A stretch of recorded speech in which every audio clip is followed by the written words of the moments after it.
Welcome to the deep dive. Great to be here. Today, our focus is Indianapolis, Indiana.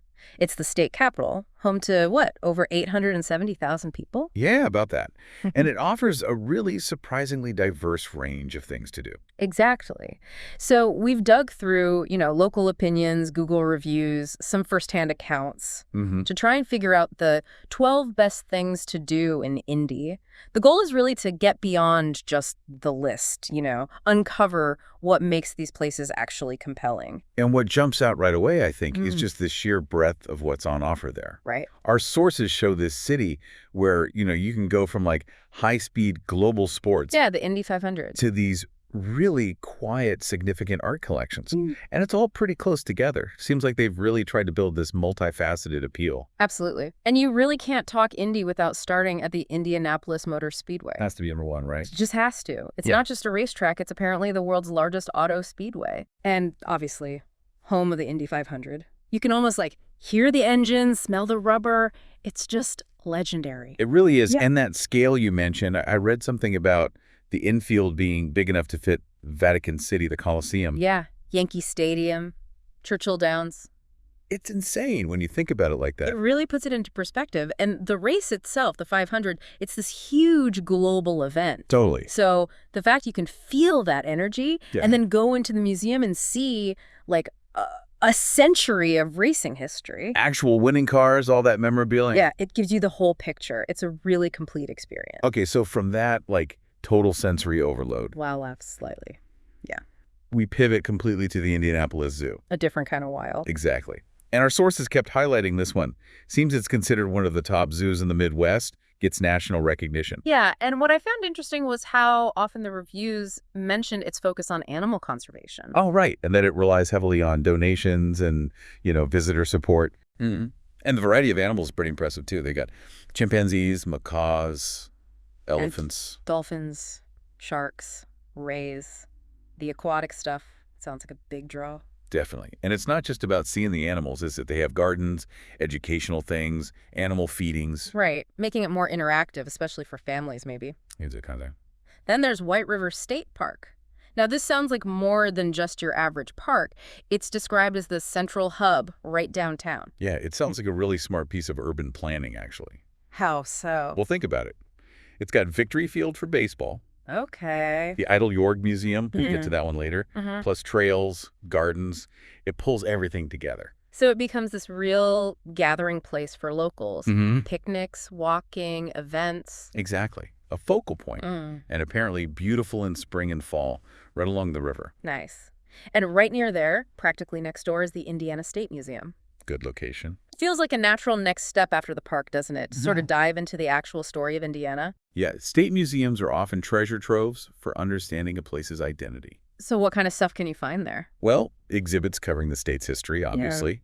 You can learn about famous people from Indiana, Native American heritage. Okay. And they mention stuff about extinct animals, historical artifacts, plus sometimes traveling art exhibits. And you can even chat with local historians sometime. Fairly so, yeah.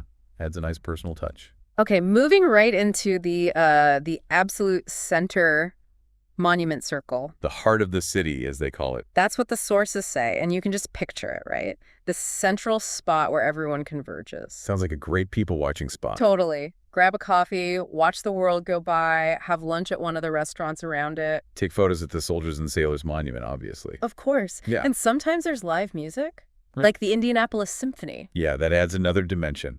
And there are art galleries nearby, too, like Quabbah Fine Art Gallery.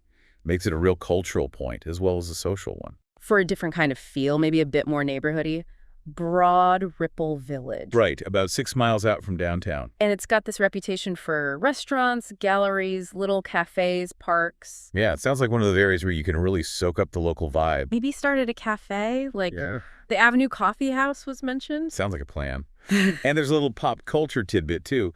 David Letterman's childhood home is there. Oh, really? That's kind of fun. Yeah. And it seems like it's lively in the evenings, too, with places like the Vogue for music and restaurants like Canal Bistro. Okay, circling back to museums for a second. The Idle York Museum. Ah, yes, the one in White River State Park. Right. This one really seems to stand out because of its specific focus. It's all about Native American art and historical Western artifacts. And it's huge. Yeah. 118,000 square feet of exhibits. That's a serious collection. Definitely. Mostly focused on the American Southwest, both historical stuff and modern pieces, especially from Native American artists. And I thought this was cool. The building itself, the architecture, is inspired by native Pueblo styles. Oh, wow. So the building itself is part of the experience? Seems like it, yeah. Really thoughtful curation. It gives a voice to histories and art forms that maybe don't always get the spotlight. Then there's Newfields, which is kind of two things in one, right? Yeah, it's the Indianapolis Museum of Art and these big botanical gardens all on one site. Best of both worlds? Pretty much. The art museum side has an internationally recognized collection paintings, modern stuff. Japanese scrolls, European classics. Sounds like a wide range. It does. Yeah. And then outside, you've got all this green space, Fairbanks Park, the Elder Greenhouse. And again, supposed to be amazing seasonally spring blooms, fall colors. Yeah, that combination of top-tier art inside and natural beauty outside is pretty unique. Gives you different ways to engage with the place. So how do you actually get around and see all these different parts of the city easily? The Indianapolis Cultural Trail came up a lot. Yeah, the Cultural Trail. Sounds fantastic. It's this multi-mile network connecting downtown neighborhoods. Right. And they mentioned free e-bike rentals, which makes it super accessible. That's brilliant. It apparently started way back in 1999 and has just grown over time. It weaves through all these cultural spots, parks, trendy areas. Connecting places like the canal area to the city market. Exactly. It seems like the ideal way to see the city, honestly.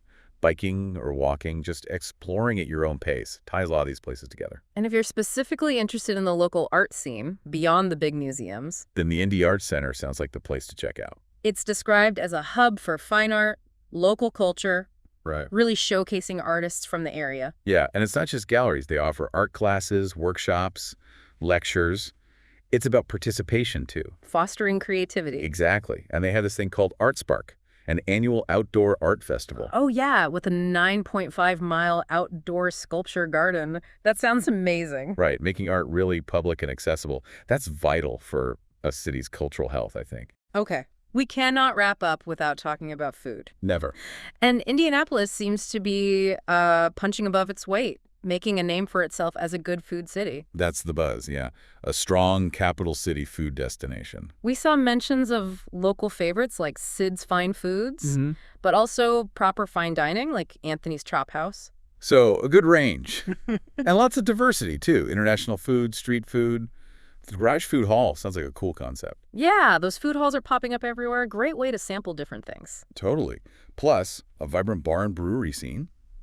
Craft breweries like Metazoa Brewing Company were mentioned places with entertainment and food, too. Sounds like you wouldn't go hungry or thirsty. Definitely not. Yeah. A lively food scene is usually a good sign of a city's overall vibe. Okay, one last one, mainly for the sports fans, I guess, but distinct from the Speedway. Right, the NCAA Hall of Champions. Focus specifically on college basketball history, which is huge in Indiana, obviously. Absolutely. Yeah. So this sounds like a must for basketball fans. Memorabilia, original basketballs, stuff from different college teams. Learning about legends like Michael Jordan and other NCAA stars. Yeah, seeing actual pieces of history connects you to the sport differently. They've got a gift shop, a theater for presentations, the whole experience. Okay. Wow. Let's just take a breath. That's quite a list. It really is. Indianapolis. It seems like it offers a much richer, more varied experience than maybe people assume. I think that's fair to say. This deep dive really shows how you can go from, that intense speedway action to really thoughtful art collections, beautiful parks, this up-and-coming food scene. There's a lot packed in. It feels quite deliberate, doesn't it? Like the city has cultivated this mix. I agree. It suggests smart planning, a real community spirit behind developing these cultural spots, recreational areas, places to eat and gather, and makes it appealing to a lot of different people. So thinking about all that we just covered, those 12 highlights, what jumps out at you? If you were planning a trip, what would be top of your list? Ooh, that's tough. They all sound good for different reasons. Is it the Speedway history? The zoo's conservation work? Maybe exploring the museums or just eating your way through the city? For me, maybe the combination of the Idleyorg and the Cultural Trail. Digging into that specific art history and then seeing how the city connects. But that's just me. Right. And this is really just a starting point, isn't it? An invitation for you, the listener, to explore more based on what interests you. Exactly. It gives you a framework, a glimpse into the possibilities that Indianapolis offers. You can take what resonates and dive deeper. And it does make you think. Even just scratching the surface like this uncovers some really surprising things about Indianapolis. Definitely. Makes you wonder what other hidden gems are there, what stories lie just beyond this list we talked about. Every city has those layers, doesn't it? Waiting to be discovered. Always more to explore.